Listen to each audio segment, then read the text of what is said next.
The Eight Immortals Travel East Chapter 2. So today we are basically taking everything you think you know about quiet, solemn, ancient philosophers and just, well, throwing it completely out the window. Yeah, we really are. It's a massive shift. Right. Because if I say ancient sage, you probably picture this traditional archetype, like a heavily bearded guy sitting serenely in a bamboo grove, writing down these very dry, grounded maxims about, how to live a good life. Which is a very earthy, very mortal image. Exactly, feels human. Yeah. But we need you to scrap that entirely today, because imagine instead you're working at a company for 200 years. You are basically the ultimate unpaid intern. A literal nightmare scenario. Right. And you finally go up and demand your back pay. But your boss, who just happens to be the creator of the universe, looks at you, tells you he's been keeping you alive with a magical sticky note this entire time, and then you instantly disintegrate into a pile of dry bones. I mean, it is such a phenomenal image. It really perfectly encapsulates the sheer, just narrative whiplash of the source material we are unpacking today. It's so intense. It really is. So we're exploring the mythological and mystical origins of Taoism today. Specifically, we're focusing on its supreme figure, Taisheng Laojun, who most people historically know as Laozi. The guy who wrote the Tao Te Ching. Exactly. But the text we are examining today, which draws from collections like the Dong Yuji and these broader Taoist hagiographies, it doesn't present him as a historical life coach. Not at all. No, it presents a cosmic, shape-shifting, time-traveling deity. We're going to decode how a philosophy one that originally just focused on, going with the flow and quiet naturalism, how did it transform into this vast, high fantasy cosmic narrative? Right, because it's a huge leap. It's massive. And Yeah. we want to figure out what these absolutely surreal, mind-bending stories actually tell us about human attachment, our perception of reality, and, well, the fundamental mechanics of the universe. There's a lot to unpack. Because I have to be honest, I am just buzzing with the weirdness of this text. I mean, it reads less like ancient history and more like the wildest, most avant-garde superhero origin story ever conceived. That's actually a really good comparison. So let's jump right into it, because if we want to understand the teachings, we first have to wrap our heads around the impossible biology of the teacher himself. Which requires a massive recalibration of how we view time and existence. Oh, definitely. The narrative establishes immediately that Lao Jun is not just a man who achieves enlightenment. He is a pre-existent being. The source material states explicitly that he existed prior to the opening of chaos. Okay, let's pause right there. Prior to the opening of chaos, that means we are dealing with an entity that predates the very concept of time, right? Yes, exactly. So he's not existing in time, like time exists because of him. Precisely. If we want to understand the physics of this cosmology, we have to look at the concept of Hundun, which is the primordial state of the universe before heaven and earth even separated. Like the cosmic soup. Right. The text asserts that Lao Jun was there, essentially just floating in this unmanifested void. Wow. In philosophical Taoism, the Tao is this nameless, formless principle that governs everything. But in this religious, mythological framework, that abstract principle gets personified. Right, it gets a face. Exactly. He spent cumulative eons, these vast stretches of non-time, transforming his spirit and energy. He is essentially the underlying code of reality deciding to boot up and take a physical form. Okay, and the mechanism by which he enters our physical reality is utterly fascinating to me, because it just subverts every single biological norm you can think of. It really is the most extreme gestation period imaginable. Terrifyingly extreme. So he decides to be born, right? Yep. And his pure energy enters the womb of a figure known as the Wondrous Jade Virgin, and he stays in there for 81 years. 81 years. Just let that sink in for a second. 81 years of pregnancy. From a purely narrative standpoint, the weight alone is just staggering. But I have to ask, why that specific number? Like, why not 100 years or 1,000? Well, the numerology here is deeply structural to the ancient Chinese worldview. It's not just a random exaggeration. It's actually a mathematical formula for cosmic perfection. Wait, really? How so? So in the I Ching and traditional cosmology, odd numbers are yang. They represent active, celestial, masculine energy. And even numbers are yin. Okay, tracking with you so far. 9 is the supreme yang number.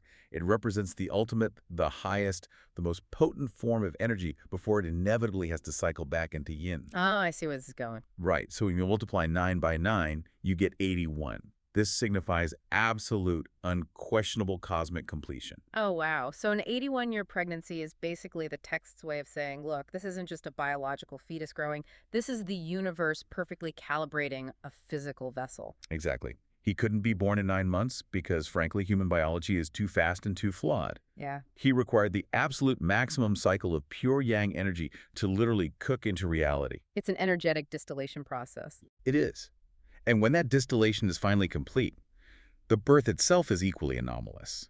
I mean, he isn't born through the traditional biological route. No, he is not. And this is so weird. So the mother is standing under a plum tree, a lie tree, and he emerges from her left armpit. Yes, the armpit birth. The left armpit. It's so incredibly specific and so strange. I mean, we see miraculous births in other mythologies, right? Like Athena springing from Zeus's head.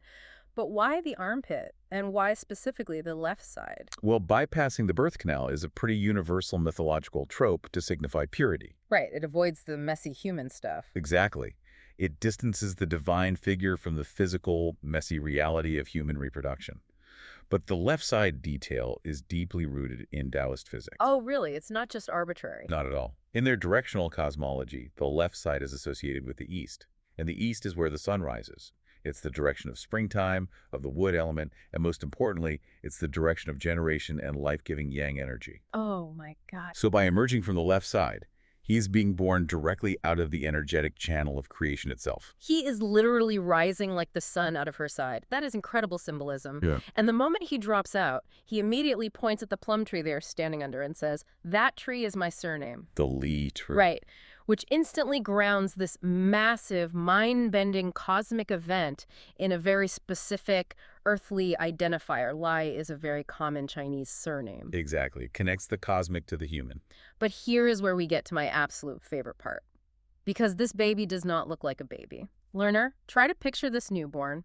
He emerges, and the narrative paints a picture of an infant with pure white hair, A very shocking image. a yellow face, deep wrinkles all across his skin, long drooping ears, a massive wide forehead, gap teeth, a square mouth, and eyes shaped like a carpenter's square. Yes. Oh, and I almost forgot. He is born gripping the heavenly stems in his hands and stepping on the earthly branches. It is a breathtaking, almost monstrous description if you try to visualize it literally. It really is. It's like Benjamin Button mixed with an ancient alien. But I want to push back on this a little bit. If you are the author designing the ultimate deity, why make him look so bizarre? That's a great question. Right. Why not make him glowing, perfectly proportioned, and just beautiful? What is the psychological or symbolic purpose of making a newborn look like a battered, ancient old man? Well, because in this specific worldview, physical beauty is temporary. It's subjective. And ultimately, it's an illusion of the mundane world. Oh, okay. The physical anomalies of this old infant, which, by the way, is literally what his title, Laozi, translates to, they are a visual language communicating his true nature. Old infant. That's Yeah. literally his name. I love that. It is. Let's decode the traits. The yellow face. Yellow is the color of the earth element in Chinese cosmology.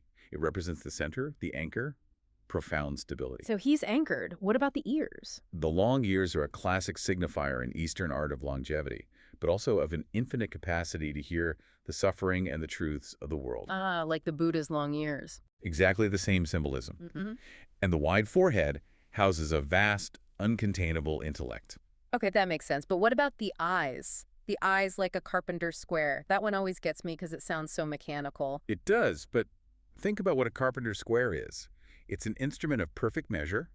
It determines true right angles. Oh, wow. So to have eyes like a carpenter's square means he views reality perfectly without the distortion of human emotion or bias.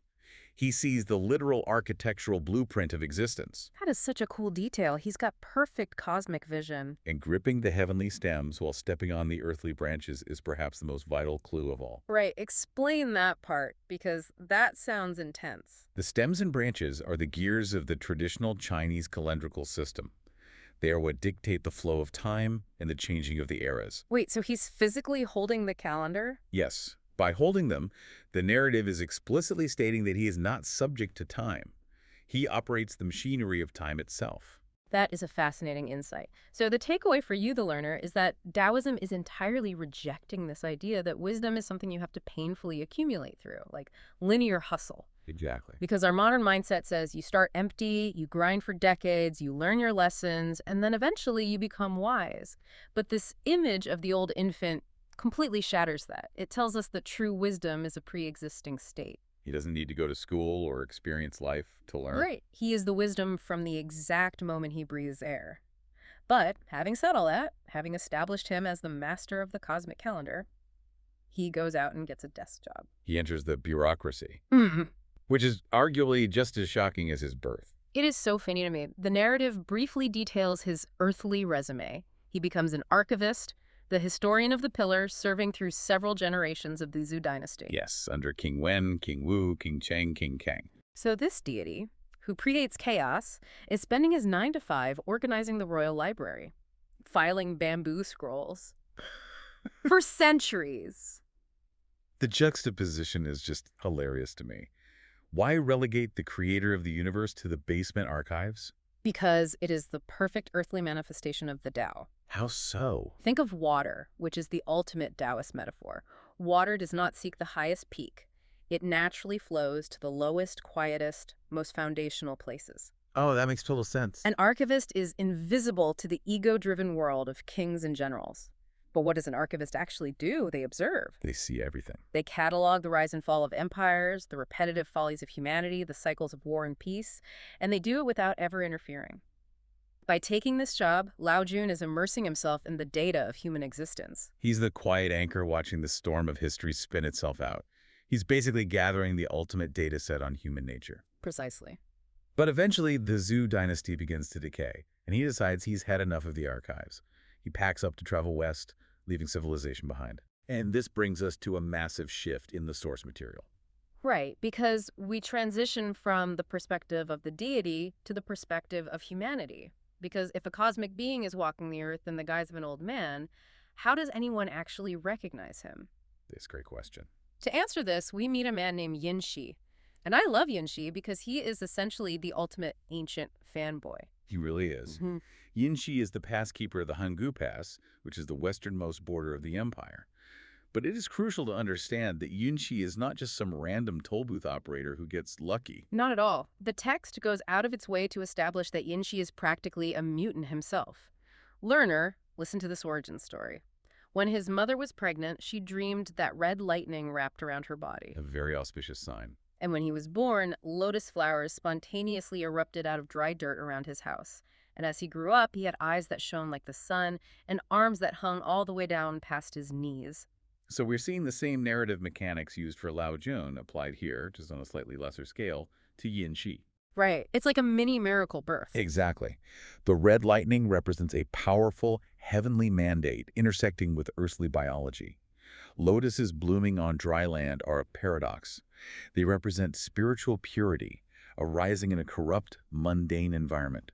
The impossible made real. And the long arms and sun eyes. His physical traits mark him biologically as a spiritual heavyweight. He is fundamentally wired to perceive the divine. So he's spiritually primed. And he grows up to be a master of ancient astronomy. He is always looking up at the sky, and one night he gets the ultimate cosmic weather forecast. He tracks a sacred star moving west past the Pleiades. Right, and he feels warm winds blow through the pass 3 times in the dead of winter. And then he looks to the east and sees something incredible. He sees purple Ki, Yes. a massive cloud of true energy shifting and taking the shapes of dragons and snakes, drifting steadily westward. Let's explore the mechanics of this observation, because ancient Chinese astronomy wasn't just, looking at constellations for fun. Yeah. Not at all. Ancient Chinese astronomy was the ultimate tool of statecraft and mysticism. The sky was literally the mirror of reality. So when he sees this purple Ki, what exactly is he seeing? When Yinji sees purple Ki, he is seeing the absolute highest frequency of spiritual energy. In this cosmology, purple is the color of the North Star, which is the center of the heavens. Oh, wow. It is the color of the emperor, of unshakable authority. For that purple energy to take the form of dragons and snakes, which are creatures of immense transformational power, it is basically the universe broadcasting on all frequencies that the supreme sage is on the move. It's a neon billboard in the cosmos. Exactly. And Yinxi acts on it. He doesn't just sit in an observatory and write a paper about it. He uses his political connections to specifically request a demotion or at least a transfer to become the keeper of the Hanggu Pass. He knows where the sage is heading. Right, because he knows the sage is heading west, and Hanggu Pass is the only geographical choke point. He is literally staking out the border. It's very strategic. He tells his guards, look, if you see anyone looking weird or driving a strange cart, do not let them through. He's setting a trap for a deity. It perfectly illustrates the Daoist concept of active waiting. Mm-hmm. He knows the truth is coming, but he has to align his physical circumstances to intersect with it. So the prophesied day arrives, the 7th month, 12th day. Down the dusty road comes Laozi. He's driving a modest cart pulled by a blue ox, driven by a servant named Shujia. A very unassuming arrival. And Yinxi, who has prepared his whole life for this exact moment, sees him. He throws on his formal, highest-ranking court robes, sprints out of the guardhouse, drops to his knees in the dirt, and begs the sage to stay and teach him. It is a moment of profound, immediate submission. Yinxi recognizes the cosmic reality beneath the physical disguise. Yes, but this is where the story gets incredibly funny to me. Because Laozi, this pre-existent master of time, plays completely dumb. He does. Yinxi is on his knees, weeping in his formal robes, and Laozi just looks at him and says, "What are you talking about? I'm just a poor, clumsy old man. I live east of the pass, but I have a few fields out west. I'm just passing through to gather some firewood. Please move out of the way so I can go get my sticks." It's the ultimate divine deflection. I have to challenge this, though, because it is the worst cover story in the history of mythology. It really is terrible. You are riding a magical blue ox. You have a literal cloud of purple, dragon-shaped energy floating above your head. The stars have been announcing your arrival for weeks, and you look at the border guard and say, "I'm just a guy looking for firewood." It's absurd. Why do deities in these ancient texts constantly play coy like this? Why lie to the guy who is clearly your biggest disciple? Because knowledge, true, universe-altering knowledge, is dangerous. Dangerous how? The mechanism of esoteric transmission demands verification. In the Taoist framework, giving high-level spiritual truths to an unprepared mind is like plugging a toaster into a nuclear reactor. Oh, that's a great analogy. It will destroy the recipient. Laozi isn't just playing coy to be annoying. He is testing the structural integrity of Yinxi's perception. But how does playing dumb test his perception? If Laozi rolled up and just said, "Yes, I am the Lord of the Tao, worship me," anyone could nod along out of fear or ambition. By playing the fool, Laozi forces Yinxi to doubt his own senses. He's making him second-guess it. Right. He is essentially asking, do you trust the mundane reality in front of your eyes, an old man in a cart, or do you trust the cosmic reality you perceived in the stars? Yinxi has to have the courage to push back against the sage himself. He has to stand his ground and say, "No, I know what I saw." Exactly. And that is exactly what he does. Yinxi refuses to let him pass. He lists the evidence. He cites the movement of the sacred star, the 3 warm winds, the shapes in the purple key. He proves his esoteric literacy. He brings the receipts. He really does. And only then, the text notes, does Laozi smile. The facade drops. He admits that his true name spans across the eons, but for this current epoch, he goes by Li, style name Boyang. Yinxi passes the test. He does. He is accepted as a disciple, and Laozi stays at the pass to teach him the secrets of the universe. It's a beautiful resolution. Yinxi did the work, trusted his internal cultivation, and secured the transmission of wisdom. But this brings us to section 3. And here is where the deep dive takes a massive, jarring tonal shift. We just saw the incredible reward for someone who is attuned to the divine. Now, we're going to look at what happens when someone is physically closer to the divine than anyone else on Earth, but is entirely, completely blind to it. Yes. We have to talk about Shujia. If Yinxi is the model of esoteric perception, Shuji is the ultimate cautionary tale of spiritual blindness. He really is. So Shuji is the servant. He's the guy driving the blue ox cart. And his story is the worst gig economy nightmare imaginable. That's pretty brutal. The narrative gets very specific with the math here. Shujia has been employed by Laozi to drive this cart for over 200 years. They had a verbal contract. Shujia earns 100 coins a day. So they arrive at the border, and Laozi is about to leave civilization and head off into the mystical West. Shujia realizes he needs to settle his accounts before his boss vanishes. He does the math. 200 years at 100 coins a day. Laozi owes him 7.3 million coins. Which is a staggering sum of money in the ancient world, an absolute fortune. And Shujia wants it. He Yeah. demands his back pay before they cross the border. Now, I want to pause here because I have to push back on what happens next. From a mortal perspective, Shujie is completely in the right. He did the labor. Exactly. He drove the cart for 2 centuries. He deserves his paycheck. But Laozi doesn't just pay him. He decides to test him. And this test feels incredibly manipulative. Let's unpack the mechanism of this test. What does Laozi actually do? So he takes a piece of auspicious grass and uses his magic to transform it into a stunningly beautiful woman. A classic illusion. Right. He sends this illusion over to where Shujie is tending the ox. The woman starts flirting with Shujie, and Shujie, who is apparently deeply susceptible to honey traps, completely folds. He gets distracted by lust, decides he doesn't want to go west into the desert anymore, and abandons his post to stay with the woman.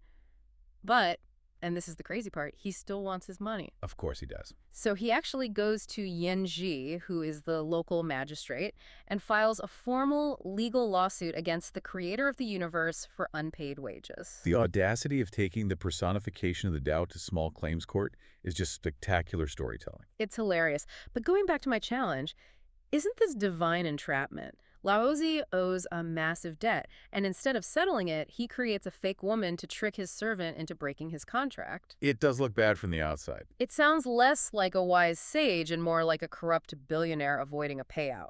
If we view it through the lens of earthly contract law, absolutely. But the text is forcing the learner to shift from a legalistic framework to a spiritual one. Okay, help me make that shift. Laozi is not trying to get out of a debt. He is revealing Shujie's internal state. Think about the premise here. Shujie has been sitting shoulder to shoulder with the living embodiment of universal truth for 200 years. Right, every single day. Every day, he breathed the same air as the Tao.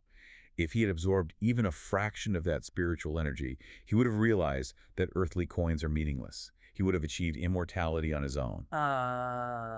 So the debt isn't the issue at all. The issue is that after 200 years of exposure to the ultimate teacher, Shujie's core desires are still exactly the same: sex and money. Precisely. The beautiful woman isn't entrapment, she is a mirror. Laozi gives him one final opportunity to demonstrate what he truly values. And he fails. Miserably. Shujie chooses the illusion of the flesh and the ledger of his coins over the eternal reality sitting right there in the cart. And this leads to the climax of the trial in front of Yinshi, which is one of the most chilling reveals in all of mythological literature. Chilling is the perfect word for it. So they're all gathered in the courtyard. Yinji is the magistrate, Shujie is the plaintiff, Laozi is the defendant. And Laozi finally looks at his servant and reveals a secret he has kept for 2 centuries. A massive secret. He says, Shujie, you should have died over 200 years ago. The ultimate cosmic rug pull. He explains that Shujie was destined to die young. The only reason he has been alive to drive the cart, the only reason he even exists to demand his 7.3 million coins, is because Laozi took pity on him centuries ago. Right. Laozi gave him something called the Great Mystery Life Talisman. And because Shujie has proven he only cares about material wealth, Laozi decides the contract is over. He commands the talisman to leave. And we really must delve into the mechanics of this talisman because it is vital to understanding Daoist magic. Yeah, please explain that, because it's not like waving a wand. No, not at all. Yeah. In Western fantasy, magic is often just energy. You say a spell, Right. fire happens. Yeah. But in religious Taoism, magic is bureaucratic. Bureaucratic magic. I love that. It is. The universe is governed by a vast celestial administration. There is a Bureau of the Underworld, led by the Emperor of Fengdu, that keeps literal ledgers of lifespans. So they have paperwork. Endless paperwork. A talisman of few is not a spell. It is a legally binding cosmic document. It is an injunction from a higher court, overriding the local magistrate of death. So Laozi didn't just cast a healing spell on him. He filed an infinite extension on Shujie's life. Exactly. And the visual of this recall is stunning. The text says the talisman physically flies out of Shujie's mouth. And there is a specific haunting detail noted by the author. Yeah. The red cinnabar ink on the talisman still looks brand new. That detail is incredible. 200 years and the ink hasn't faded. And the second that cosmic document is revoked, the illusion of life catches up to reality. It's instant. Shujie doesn't get sick. He doesn't slowly fade away. He instantly collapses onto the courtyard floor as a pile of dry white bones. It is a violent, shocking disruption of reality. It's the ultimate gig economy horror story. I mean, imagine grinding at a startup for your whole life, waiting for your stock options to vest.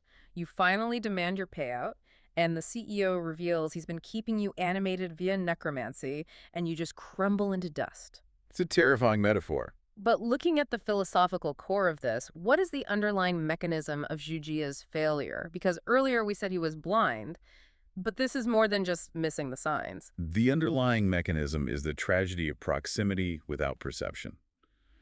The text is making a profound argument about human nature here. Okay, what's the argument? You can be physically surrounded by miracles. You can work in the very engine room of the divine. But if your internal frequency is tuned entirely to the mundane, to your daily grievances, your bank account, your base desires, you will never perceive the sacred. You're just totally tuned out. Right. The true tragedy of Shujia isn't that he turned into a pile of bones at the end. The tragedy is that he was a pile of bones the entire time. Oh. He was spiritually dead for 2 centuries, animated only by the grace of a master he fundamentally failed to recognize. That is heavy. He was spiritually dead the whole time. He was just a biological robot running on a magic Post-it note. Exactly. And that realization makes Yin-Shi's reaction to the bones so powerful. Because Yin-Shi, who just watched this guy try to sue his master, he doesn't gloat, he doesn't kick the bones, he drops to his knees again and begs Laozi to show mercy and resurrect Shujia. This is a crucial beat for Yin-Shi's character arc. He has evolved from a seeker of knowledge to an embodiment of compassion. He recognizes the pathetic nature of Yujia's existence and chooses mercy over judgment. And it works. Laozi tosses the talisman back onto the pile of bones, and instantly the bones knit back together, the flesh returns, and Zhujia is alive again. But he is still owed money. Right. So Yin-Shi, playing the ultimate diplomat, reaches into his own pockets, pays off the 7.3 million coin debt in full, and they send Zhujia away. It's total separation. The mundane world, obsessed with its ledger, is paid off and dismissed, leaving only the master and the true disciple. The stage is cleared of distractions. The earthly accounts are settled. Now the true cosmic transmission can begin. Which brings us to Section 4, and what has to be one of the most epic departure scenes in ancient literature. It really is grand. With the servant gone, Laozi announces that his time on the terrestrial plane is finished. He is returning to the formless void. Yin-Shi is devastated. He begs to go with him. He tells Laozi, "I would dive into boiling water or walk through raging fire to follow you." He is 100% committed. He is. But Laozi says no. And he says no for a very specific mechanical reason. Laozi tells Yin-Shi that while his spirit is aligned and his potential is vast, his internal cultivation is simply too shallow. Okay, so we need to clarify this for the learner. What exactly does Laozi mean by cultivation? Why can't Yin-Shi just hop in the cart and go to heaven? Because in the Daoist framework, ascension is not a matter of having the right belief or the right ticket. It is a matter of physics and internal alchemy, a practice known as Naiden. Internal alchemy. Right. The human body is viewed as a microcosm of the universe, inhabited by various energies and even inner deities. The natural flow of human life is to leak energy through emotion, sex, stress, and aging, until you eventually die. So you're just constantly bleeding out energy. Exactly. Cultivation is the arduous process of plugging those leaks and reversing the flow. So it's about changing your actual biology. Yes. You must refine your Jing, which is your gross physical essence, into Qi, which is vital energy. Then you refine your Pi into Shen, which is pure spirit. And finally, you refine your Shen to return to the void, the Tao. That sounds like a lot of work. It is. Yin-Shi hasn't done this yet. If Laozi took him into the cosmic void right now, the sheer pressure of that reality would obliterate his unrefined physical form.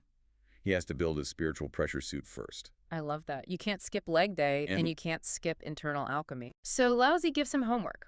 He recites a 5,000-word text, which we know today as the Tao Te Ching, the absolute foundational document of Taoism. A very important homework assignment. And then he gives Yin-Shi a prophecy, a target to aim for. He says, "Do the work, master these teachings, and find me in exactly 1,000 days at the Blue Sheep Market in Shu being the western region." The mentor initiates the hero's journey. He provides the map, which is the text, and the destination, the market, and then the departure itself shatters the environment. It is cataclysmic. Laozi doesn't just, walk over the horizon. He sits on a cloud and ascends vertically into the sky. His body erupts into a brilliant five-colored light. It's very visual. And the text notes the environmental reaction. Rivers flood their banks, mountains physically shake, a piercing light cuts through the sky, and the entire region is bathed in a celestial glow. The earth is violently vibrating because a divine anchor has just been pulled out of the terrestrial plane. It is the majesty of the Tao returning to its source. And Yinxi is just left standing in the dust. But this is where we see the difference between a passive believer and an active practitioner. Right. Yinxi doesn't just sit around for 1,000 days waiting for his Uber to heaven. He gets to work. He does the homework. The narrative gives us a montage of his efforts. He takes the Tao Te Ching, compiles it, and begins writing his own commentaries. He writes the 36 chapters of the Xisheng Jing.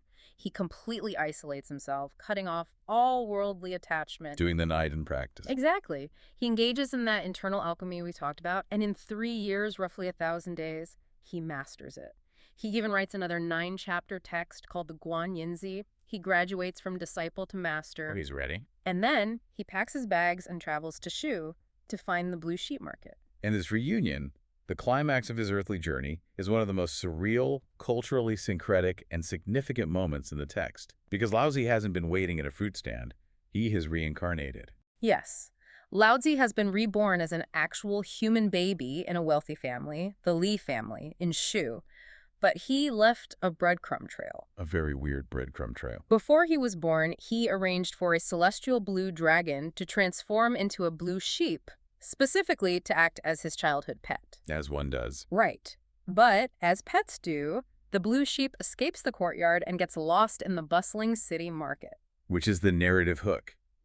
Yinji arrives in Shu, wandering around asking people, hey, where is the blue sheep market? And everyone thinks he's crazy because it's not a location. It's a localized event. Yinxi is incredibly sharp here, though. He's walking the streets and he spots a servant boy struggling to drag this bizarre blue sheep on a rope. Yinxi realizes the prophecy is happening right in front of him. He connects the dots. He asks the boy what's going on, and the boy says, my master's newborn baby lost his favorite sheep and has been crying for 2 days. I finally found it and I'm taking it back. It's the perfect setup. So Yinxi says, perfect. When you get back to the house, tell the baby that Yinxi has arrived. He uses the lost sheep as his VIP backstage pass. It's so clever. So the boy gets back to the house, walks up to the crib, and tells the crying baby, Yinxi is here. And the baby immediately stops crying. He stands up in the crib, shakes out his tiny clothes, and says in perfect ancient speech, bring him in. I love that visual. And learner, the moment Yinxi steps over the threshold into that courtyard, reality utterly breaks down. The text describes the courtyard and the house suddenly expanding to an impossible infinite size. Massive lotus flowers erupt from the stone floor, and the baby transforms. It's not a subtle transformation either. No. He doesn't just grow into an old man, he turns into a towering, glowing, golden deity several stories high. A physical manifestation of his supreme, unconstrained cosmic form. He has a halo burning like the sun. He is wearing a crown forged from the 7 stars of the Big Dipper. He is draped in glowing 9-colored robes, sitting cross-legged on a massive lotus throne. It's magnificent. The wealthy Lai family is, understandably, absolutely terrified. But the giant golden deity just looks down and says, don't panic. It's me, Lao Jun. I just borrowed this body for a few days to make a point. I want to dissect the visual language used here, because it reveals a massive theological shift in Chinese history. Oh, how so? Golden bodies, massive lotus thrones, glowing halos. These are not original Daoist concepts. These are distinctly Buddhist iconography. Wait, really? Yes. During the time these texts were being compiled and expanded, Buddhism was bleeding into China via the Silk Road, bringing with it these grand, highly visual, high fantasy depictions of cosmic Buddhas. So Taoism is essentially stealing the aesthetic. Well, the syncretizing is the polite academic term, but yes, they are absorbing the competition's high fantasy elements. That makes sense. Taoism started as a philosophy of uncarved blocks and simple streams. But to compete with Buddhism for the hearts, minds, and imperial patronage of the Chinese populace, Taoism had to elevate its founder. They couldn't just have a wise old man. They needed a cosmic emperor of the universe who sits on a lotus and wears the stars. They gave Laozi a massive visual upgrade. They did. And then we get to the payoff. Yinxi has done the work. He found the baby. He witnessed the transformation. What is his reward? Hmm. Laozi looks at him, scans his internal alchemy, and sees that Yin Shi has genuinely mastered the energy, so he promotes him. A huge promotion. And I mean, he really promotes him. He summons an entire army of heavenly gods, dragons, and immortals to act as an audience. He officially titles Yin Shi the Supreme True Man. He gives him command over a legion of 80,000 immortals. It's an astronomical reward. And the absolute craziest part. Yin Shi's entire extended family, over 200 aunts, uncles, and cousins, are instantly pulled out of the mortal realm and ascend to heaven right then and there. Clucking the whole house into ascension. It actually becomes one of the most famous defining tropes of later religious Daoist literature. I have to ask about this cosmic ROI, the return on investment. Isn't giving a guy a star crown and an army of 80,000 immortals completely antithetical to the original Daoist message of humility and detachment? It does seem that way. Isn't seeking command just a different, bigger kind of attachment? That is the exact friction at the heart of institutionalized religion. Philosophical Taoism tells you to empty yourself, to become like uncarved wood. Religious Taoism, Daojiao, has a different goal. It is building a church. And to build a church, you need members. Exactly. And you need incentives. This segment of the text is doing heavy theological and promotional lifting. It bridges the lonely, arduous, earthly practice of meditation with the high fantasy promise of divine, almost bureaucratic reward. It's a recruitment pitch. It is. It's saying to the populace, look, if you study our texts, you don't just get a quiet mind. You get cosmic dominion. You get to command legions. You get eternal life for your entire family. It elevates Taoism from a personal coping mechanism into a supreme, highly organized path to ultimate power. It's the ultimate incentive package. Join the Tao, get a star crown. Precisely. But Lao Zhin's story does not end with him sitting on a lotus throne in the cosmic void handing out promotions. After elevating Yin Shi, the source material transitions into its fifth and final major phase. And this is where the text gets incredibly political. Very political. Lao Zhin becomes the immortal architect of human history. He continually returns across the centuries to guide, to humble, and to validate earthly rulers and thinkers. This is a crucial function of myth-making. It weaves the abstract theology of Laozi into the concrete, verifiable historical tapestry of China. It grounds the myth. Right. It's a way for the text to assert that every single major dynasty and every significant philosophical paradigm shift was secretly orchestrated or blessed by Lao Zhin. He is the hidden hand of history. And the text starts this historical highlight reel by dropping the absolute biggest philosophical name it can find, Confucius. The ultimate cameo. The narrative describes a meeting where Confucius, who is the ultimate paragon of social order, ritual, and earthly morality, goes to ask Laozi about the Tao. And Laozi gives him a brilliant, cutting piece of advice. He really tears him down. He does. He says, "A good merchant hides his wealth so deep he looks empty-handed.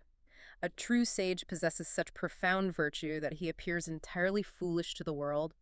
Get rid of your arrogant airs and your myriad desires. They do you no good."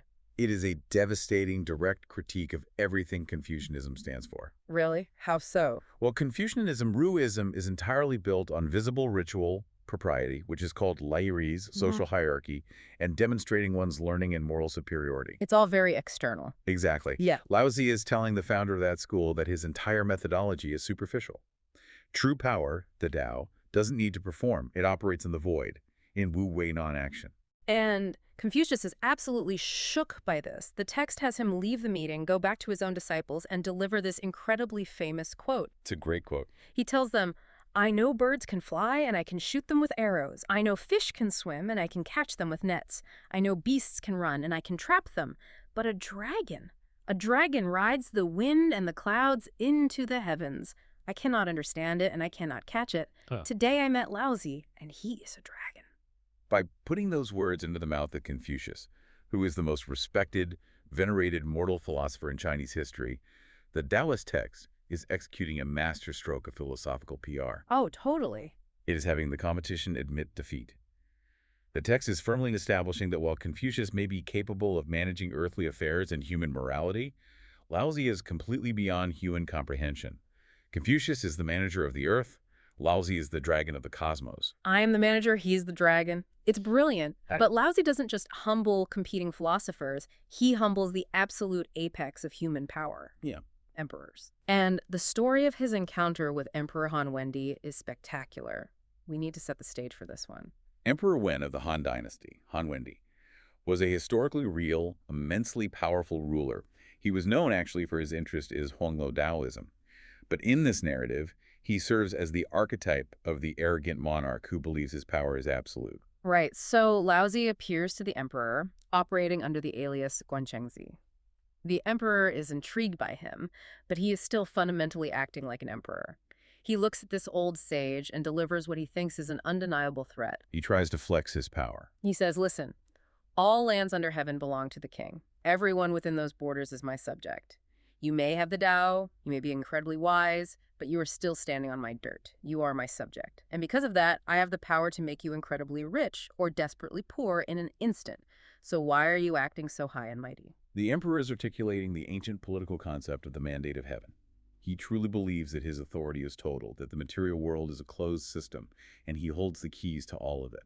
He thinks he owns everything. He assumes that because Laozi has a physical body, Laozi is bound by the rules of economics, gravity, and imperial decree. And Laozi's response is the greatest mic drop in mythological history. He doesn't argue political theory. He doesn't cite a scripture. The text says Laozi simply claps his hands, leaks into the air, and floats. Just defies gravity. He just slowly levitates until he is 100 feet off the ground, hovering perfectly still in the void. And he looks down at the terrified emperor and says, right now, I am not in heaven. I am not on earth, and I am not among men. How exactly am I your subject, and how exactly are you going to make me rich or poor? It is a stunning visual rebuke that destroys the emperor's entire worldview. It shatters it. In traditional Chinese cosmology, reality is neatly divided into three realms: heaven, earth, and humanity. The emperor rules earth and humanity under the blessing of heaven. But by floating in the void between them, Laozi is demonstrating that he is completely outside the boundaries of existence itself. He's off the board entirely. Exactly. He is not subject to the rules of the universe because he is the canvas on which the universe is painted. The emperor's threats of wealth or poverty mean literally nothing to a guy who can just pause gravity. You can't tax the void. No, you cannot. And the emperor realizes his absolute foolishness immediately. He gets out of his royal carriage, drops his head to the dirt, and bows down to the floating sage. The ideological purpose of this story is clear. The text is declaring to its readers that earthly political power, no matter how vast, no matter how many armies it commands, is utterly impotent when faced with universal truth. The Tao outranks the throne. And from there, the text goes into hyperdrive, rapidly connecting the dots of history. It creates a massive tapestry of dynasties, showing Laozi returning again and again to validate different eras. Yes, the narrative accelerates, moving through the Han, the Wei, the Tang, and the Song dynasties. He is constantly reappearing to hand down new scriptures, to bestow talismans, and to course-correct history. There is one historical intervention that I find particularly fascinating. The text mentions Laozi appearing as a white-robed elder at Ram's Horn Mountain. He approaches a local commoner named Ji Shangxing and gives him a very specific message. It's a very pointed message. He says, go to the capital, tell the Tang emperor that I, Laozi, am their ancestor. And the crazy thing is, this actually worked in real life, because Laozi's earthly surname was Li, and the Tang imperial family surname was Li. The emperors bought it. They completely embraced it. They built massive temples to him. They gave him posthumous royal titles like the profound origin emperor. Why did the Tang dynasty lean into this so hard? This is where myth and real-world sociopolitics collide perfectly. The Tang dynasty was a golden age, but the ruling Lai family constantly had to legitimize their right to rule. It's always about legitimacy. Right. At this time, Buddhism was incredibly powerful, wealthy, and deeply entrenched in the culture. To counterbalance the political power of the Buddhist monasteries, the Tang emperors needed a homegrown, undeniably supreme spiritual authority. So they claimed him. By officially claiming Laozi as their literal blood ancestor, the emperors elevated their own lineage to divine status.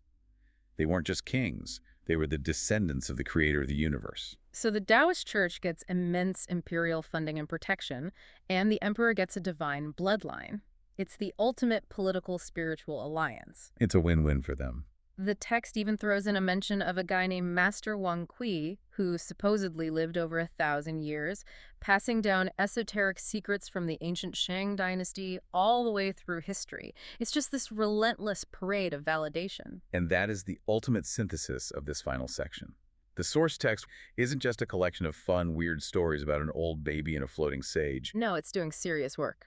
It is a highly engineered document designed to build an impregnable fortress of cultural, political, and spiritual authority for Taoism. By having Laozi outrank the founder of Confucianism, physically humiliate an emperor in front of his court, and provide the bloodline legitimacy for the most powerful dynasty in Chinese history, the text firmly establishes Lao Yun as the alpha and omega of the universe.